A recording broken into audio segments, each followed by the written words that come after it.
This is the Lesbian Historic Motif Podcast, brought to you by Heather Rose Jones. The show looks at lesbian and sapphic themes in history and literature, and historical fiction with queer female characters, including fantastic versions of the past. We present research, interviews, news of the field, book listings, and original historical fiction for your enjoyment. For even more historic research, check out our blog.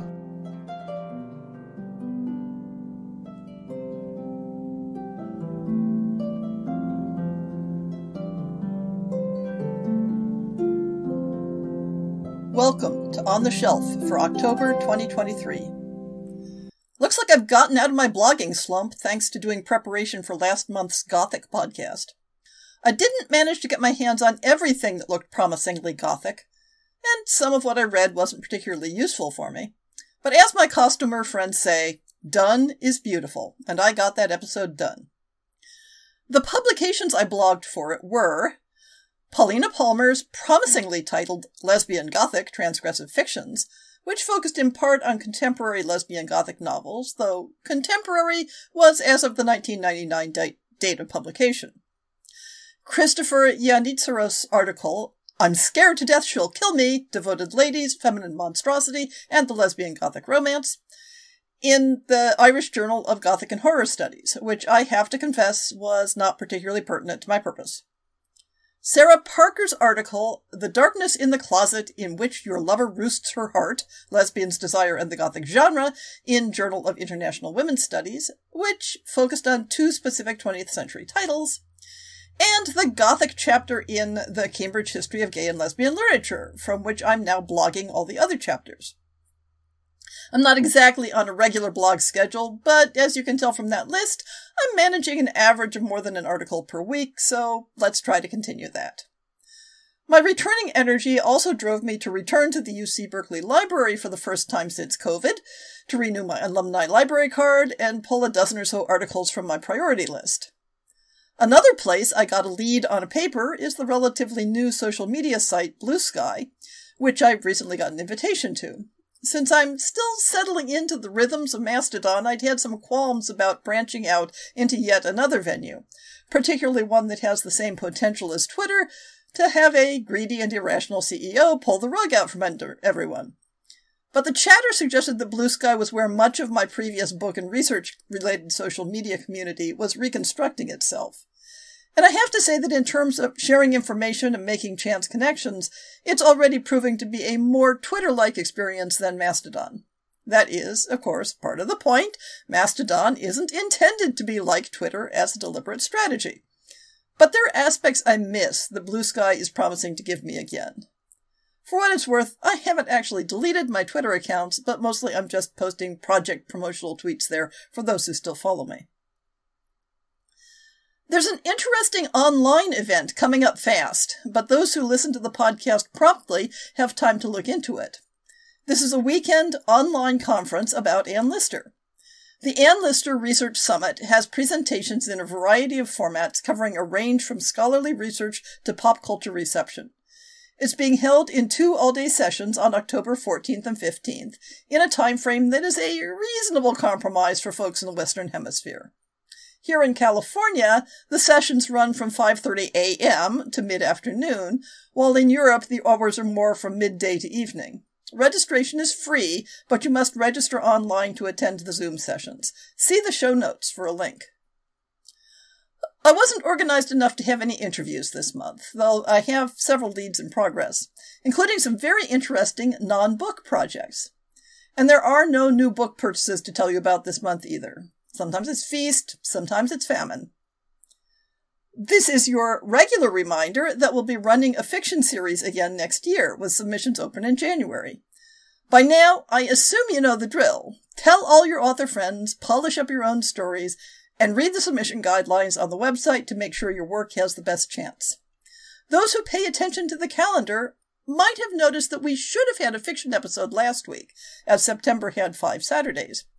I had to reschedule due to narrator availability, but that episode will be coming out later this month. When preparing the new releases segment for this podcast, I was relieved to find that some of the broken aspects of Amazon's search feature have gotten a little better. A request to see only books after a certain publication date seems to be working again, as is a request to order the results by publication date. But there are still some funky things going on with keyword searches. For example, when I asked for books with the keywords lesbian and historic, Amazon claimed there were only 2 titles. But if I added the requirement that the keywords include romance, then they promised me 400 titles. That isn't how adding keywords works. In any event, when I added romance to the filter, the result was actually only another dozen titles, not the 400 I'd been promised. Interestingly, I was getting much better success by using sapphic plus historic. For quite some time, there have been a few books that turned up under both sapphic and lesbian, and a very few that only show under sapphic, while searching on lesbian was where most titles turned up, including a great many in other queer categories that seem to have thrown every queer keyword into the mix, whether it applied to that book or not. While it's interesting that authors seem to be adding sapphic as a keyword more these days, I'm a bit suspicious of concluding that they're dropping the use of lesbian. Knowing Amazon's past bad behavior around disappearing queer books, I wonder if searches on the word lesbian are being suppressed, or if books with that keyword are being excluded from search functions. This is your regular reminder that Amazon is not an ally of the queer book community. You should always have other ways of promoting your books and finding books to read. And for historical fiction, please keep in mind that the most certain way to let people know about your lesbian and sapphic historical novels is to drop me a note directly. And with that, what are the new and recent releases that I know about? Adele Lane has the 3rd volume in the Tales from Norveger series, War and Solace, from Past and Prologue Press. This is a Viking-ish fantasy series involving warrior women. A battle-hardened shield maiden, a pacifist healer. Can the two find love amid the chaos of war? Tyrdes is a stalwart warrior raised to value honor, courage, and military prowess. When a traumatic injury renders the powerful protector hopeless, she depends on the lovely, tender-hearted Adele to restore her from the brink of death. Is it merely gratitude or true love that draws Tyrdes to the healer? Defying cultural norms, Adele despises violence and those who propagate it, but when her shield-maiden patient saves the life of her beloved little girl, she must re-examine her values. Could Tyrdes be more than a stiff, efficient killer with an amazing body? In a kingdom steeped in conflict with their neighbors and internal strife, shocking secrets are revealed, and both women strive to ensure justice prevails. Can they overcome their differences to safeguard their friends, end the war, and fall in love, or will fate prove to be a cruel sovereign? Coming more from the literary fiction side, we have Cities of Women by Kathleen B. Jones from Keylight Books. Although it isn't entirely obvious from the cover copy, this dual timeline story has a sapphic romance in the contemporary storyline. Verity Fraser, a disillusioned professor of history, risks her career when she sets out to prove that the artist responsible for the illuminations in the medieval manuscripts of Christine de Pizan was a remarkable woman named Anastasia. As Anastasia's story unfolds against the richly evoked 15th century backdrop of moral disaster and political intrigue, yet extraordinary creativity, Verity finds little evidence of the artist's existence while discovering the missing pieces to make her own life whole. Pirate studies continue to be all the rage, and we have 2 this month. First up is the historic fantasy, Let the Waters Roar by John Cannon from Supposed Crimes. Legend tells of a witch who can grant your every desire for a price. Your soul taken upon your death and stored in a stone. Harriet Landau made the deal. Now the stone containing her soul has been discovered. Her widow, Cleo Landau, current captain of the Banshee, has the chance to be reunited with the woman she loves. But they aren't the only ones who have discovered the witch's secrets. If Cleo can't stop a vicious captain's reign of terror, Harriet's resurrection may be very short-lived. And this time, the Banshee's crew may be joining her.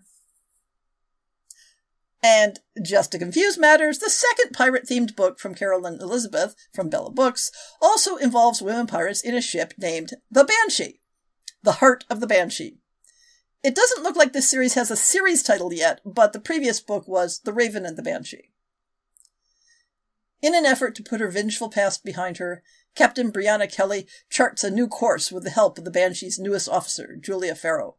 Her first mission on the path to redemption is to restore order at a neighboring port.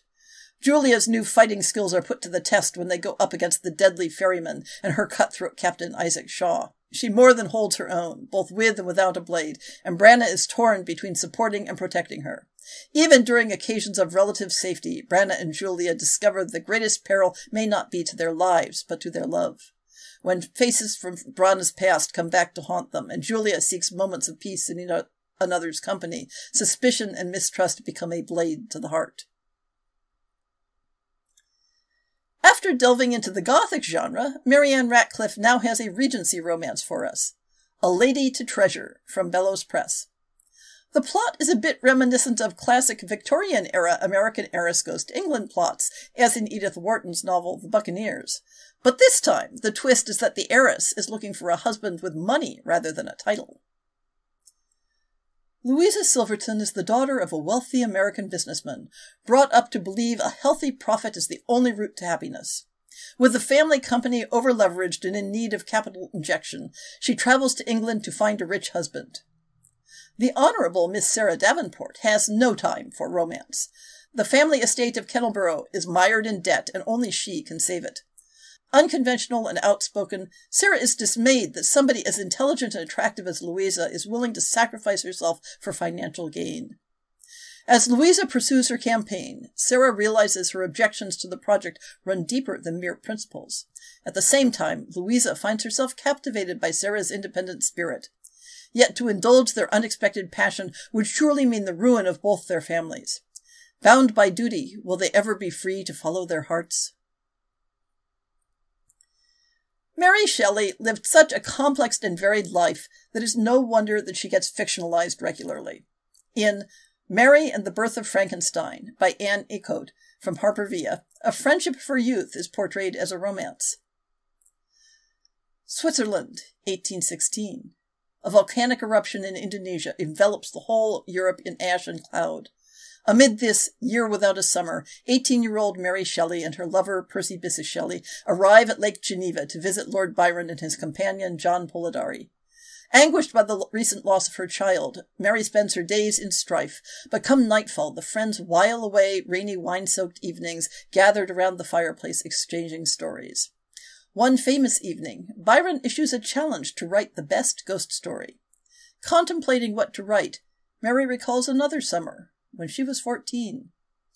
Scotland, 1812. A guest of the Baxter family, Mary arrives in Dundee, befriending young Isabella Baxter. The girls soon spend hours together wandering through fields and forests, concocting tales about mythical Scottish creatures, ghosts and monsters roaming the lowlands. As their bond deepens, Mary and Isabella's feelings for each other intensify. But someone has been watching them. The charismatic and vaguely sinister Mr. Booth, Isabella's older brother-in-law, who may not be as benevolent as he purports to be. Western Blue by Susie Clark from Bold Strokes Books sounds like a rather violently traumatic Western romance, so we'll hope for a solidly happy ending for the characters. In 1868, Carolyn Bluebonnet Hutching is forced to leave her Texas home and make a new life in Nevada. But the townsmen are against her and she can't get the help she needs. Undaunted, she advertises for female workers, only to find that each woman who answers her ad is as desperate as she is, and she's entirely unprepared for the one who steals her heart. When raiders attack Isabel Segura's horse ranch and slaughter her family, she's left with nothing. No home, no future, no hope. When she sees Blue's ad, a new dream sparks to life. Determined to begin again, she sets out on a journey she never could have imagined. Heroism, loyalty, friendship, and love. The odds are against this unlikely group, but never underestimate women who have nothing to lose. The Age of Suffragettes in the years just before World War I is the setting for a historical mystery by Sarah Bell. Deeds and Words, Louisa and Ada, number 2. June 1913, Leeds, England. When a man is shot dead in an alleyway and a suffragette arrested for the crime, Louisa Knight and Ada Chapman are once more pulled into a case that hits too close to home.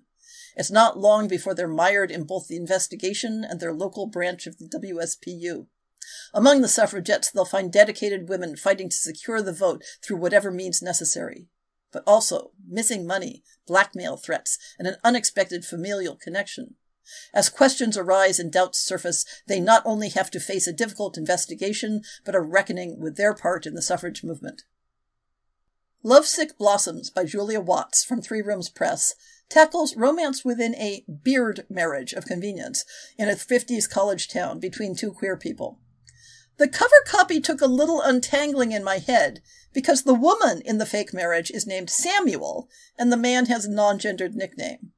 I'm often bewildered by the percentage of fictional lesbians who have traditionally male names. In 1953, Collinsville, Kentucky, a small college town, colleagues and neighbors of Samuel and Boots are more than willing to accept their married status, even though their official relationship is one of convenience that will never be consummated. Boots, an English professor at Millwood College for Women, has long had clandestine affairs with muscular men, while Samuel dodges questions about her disinterest in motherhood.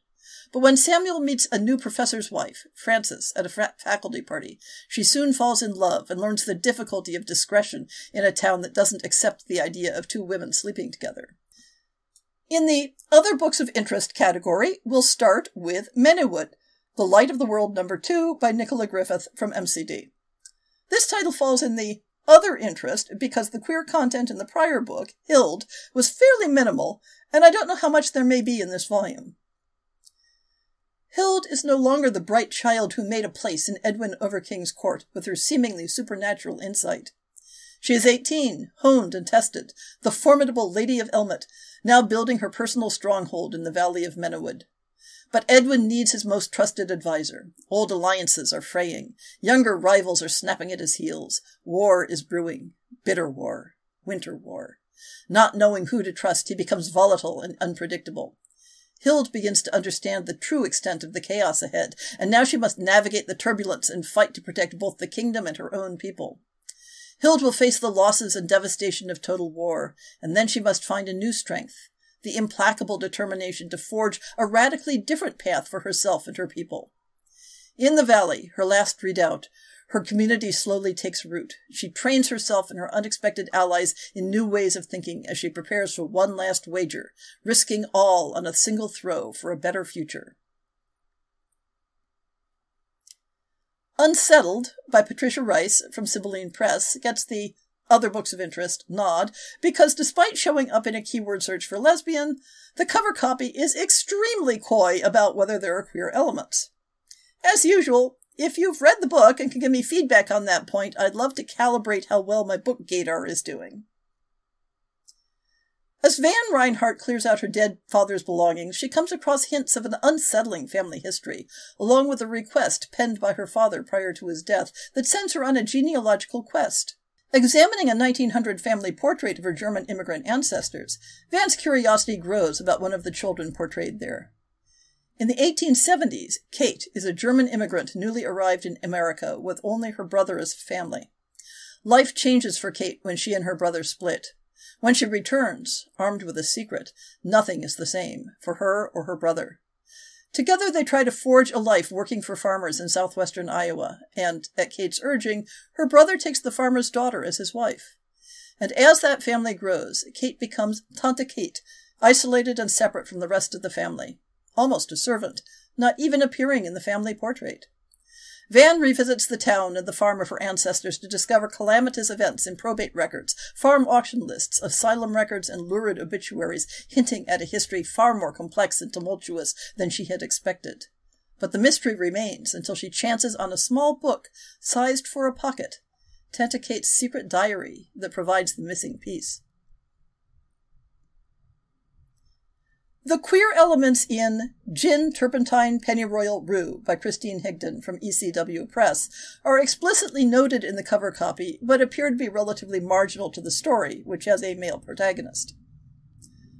Four working-class Vancouver sisters, still reeling from the impact of World War I and the pandemic that stole their only brother, are scraping by, but attempting to make the most of the exciting 1920s. Gin, Turpentine, Pennyroyal, Rue is a story of love and longing, but like all love stories, it's complicated. Morag is pregnant. She loves her husband. Georgina can't bear hers and dreams of getting an education. Harriet Jean, still at home with her opium-addicted mother, is in love with a woman. Isla's pregnant too, and in love with her sister's husband. Only one other soul knows about Isla's pregnancy, and it isn't the father. When Isla resorts to a back-alley abortion and nearly dies, Llewellyn becomes hell-bent on revenge. But against whom? And to what end? What will it change for Isla and her sisters? For women? And where can revenge lead for a man like Lou, a police detective tangled up in running rum to Prohibition America? Gin, turpentine, pennyroyal, rue is immersed in the complex political and social realities of the 1920s, and, not so ironically, of the 2020s. Love, sex, desire, police corruption, abortion, addiction, and women wanting more. The last two books in Other Books of Interest are marginal in terms of being considered historicals, since they're both set in the 70s. The first is A Glimpse into Your Soul by Char Defoe. 1973, Peace River, Alberta, appears to be an idealistic place to live, rich with luscious land and a winding river that flows past the one-horse town, where everybody knows everybody. High school sweethearts, Emma and Gillian McKinley, grew up together in the small town and have loved one another for the past 30 years.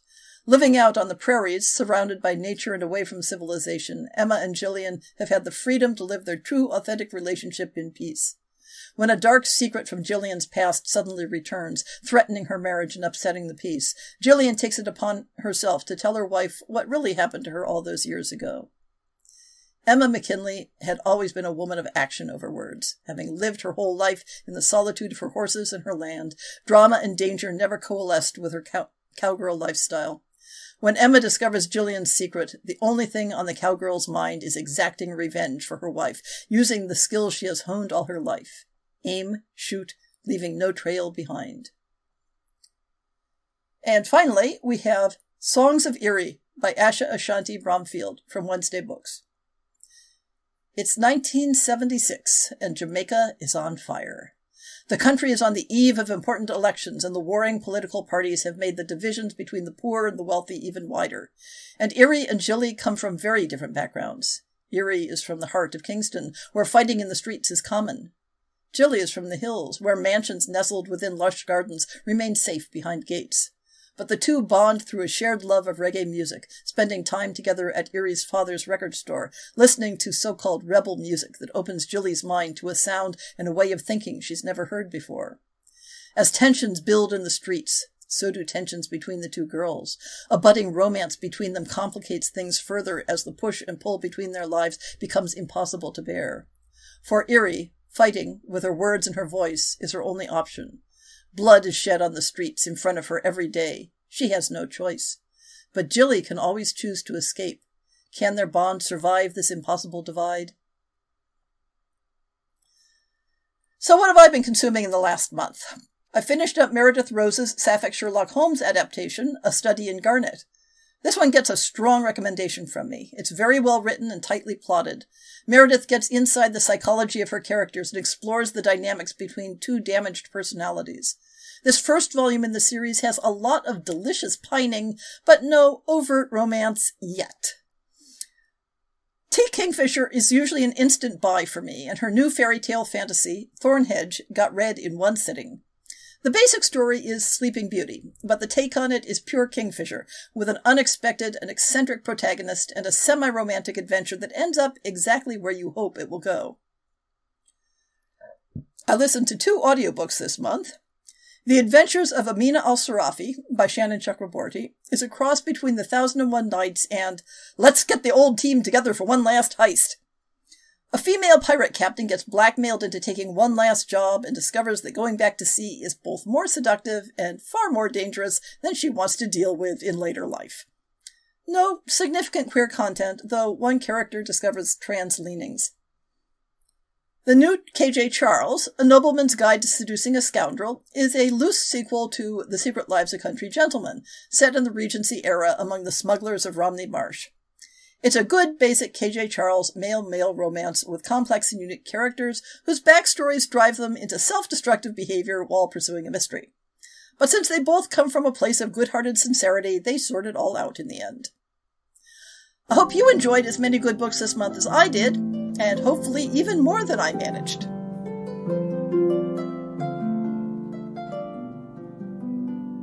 I hope you've enjoyed this episode of the Lesbian Historic Motif Podcast. See the show notes for links to people and topics. Most shows will have a transcript linked as well. If you have a book announcement, a topic suggestion, or might like to appear on the show, please drop me an email. If you enjoyed this podcast, please rate it and subscribe on your favorite podcast app, and consider supporting our Patreon.